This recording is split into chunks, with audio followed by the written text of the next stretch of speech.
they're not edible. Or are they edible? Yes. Yes. Yeah. They are edible. Yeah. Yeah, because there is no shit in that sense. It's only the molecule or the protein that is still inside. Sorry? Yes, you know that better than I do. Yeah. So yeah, and so if it's only the stones that you build something from, then it's safe to eat. It's just like when baking bread, there's this agent that they put in it, and it's made from hairs.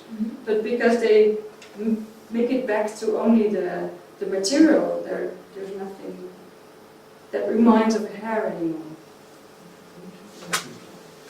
Another very extreme measure for the future of our meat is a project by Tinkerbell, and she did this.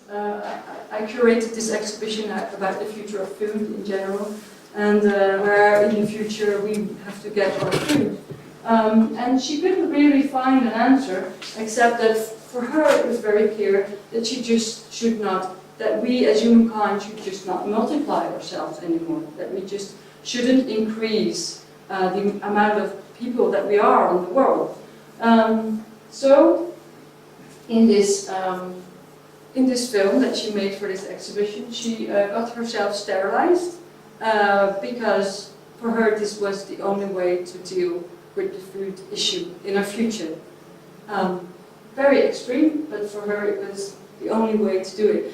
The interesting thing next to this, of course, is that because she made this film, the Dutch government starts to talk about phosphate, because the Dutch government would never talk about it, because they only have a 4-year plan, and this is out of reach of these 4 years. So all the agricultural organizations know about the phosphate issue, but no one ever talked about it. And she, with this film, put it on the agenda of the government. So that was a very interesting effect of an artwork.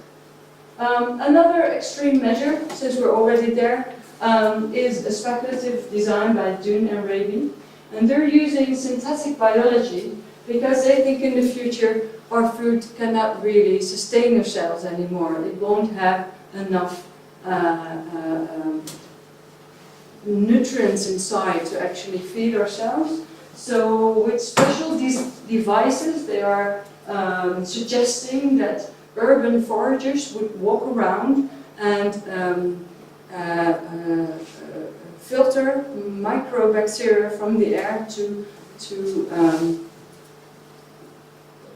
put. I'm not a scientist, so you can hear I'm not. That's really hard for me to explain. But to filter all the micronutrients that you have in the air to feed yourself with the lack of nutrients that you can get from food. Then there's another object that I find really ugly but very fascinating, which is an urban algae folly.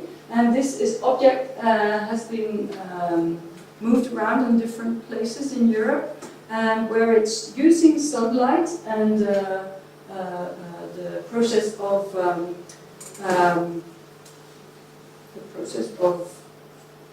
what is it exactly? And algae to produce the protein equivalent of a small cow in 6 months. So you only have to put the object there. You put the start for the algae inside, and then with only using sunlight it can produce. So that was it for now.